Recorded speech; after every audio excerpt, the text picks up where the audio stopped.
So, recently you might have seen some companies like Discord, Roku, Blizzard updating their Eula, which stands for End User License Agreement. Basically, it's just what you as a user can do with their product, platform, service, nothing overly special.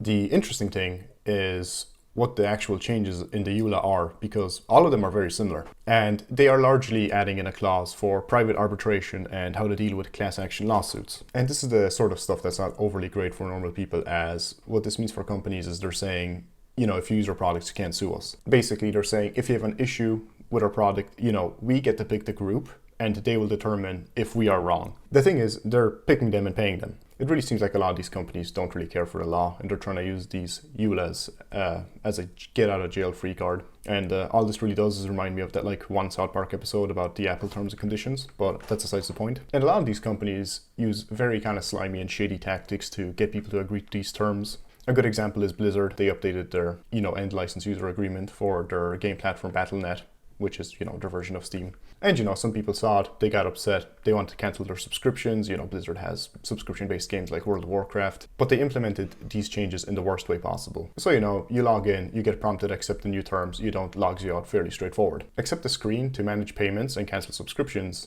is behind the, Eula agreement page. So you can't cancel or suspend your subscriptions unless you agree to the new rules. Hopefully, I don't know, maybe they can freeze their cards or something and they'll fix it, but I wouldn't have high hopes for Blizzard. Now, if you want to put on a tinfoil hat and say they did this on purpose to force people to accept the changes, I won't really stop you. But every company's doing it. For example, Roku, which is a TV brand, used some of the worst tactics to get people to agree to the new rules. Basically, they just make it that your TV doesn't work, right? So, you go out, you buy your smart TV, and then they just turn off all the features. You can't even use it offline. No matter how you change the output, you can't connect to anything. So if you don't agree to the new terms, all you have is a fancy black mirror in your room. Absolutely disgusting. And it really seems like a lot of these companies are competing on who can screw their customers over the most. And unfortunately for a lot of these companies, the gaming companies just have decades of experience of doing this at this point.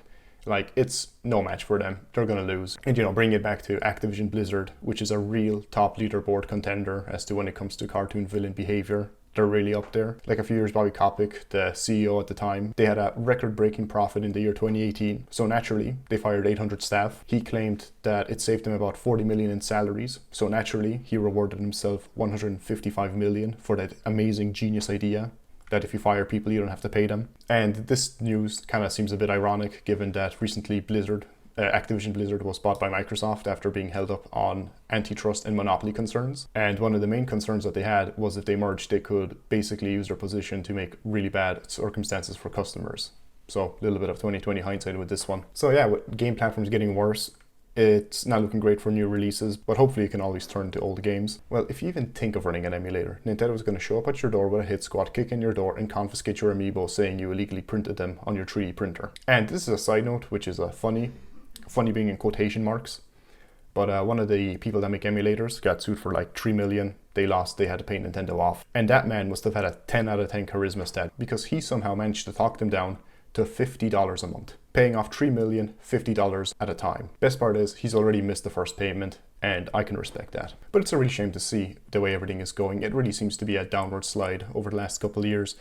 And, everybody said, indie games will be the solution, But given the kind of recent stuff we've been seeing with sales platforms, stuff like that, and nobody's really selling physical copies anymore, it's a real shame, We'll have to go back to smashing rocks for entertainment. Flashbang out. Hey, you. You're finally awake. You were trying to cross the border, right?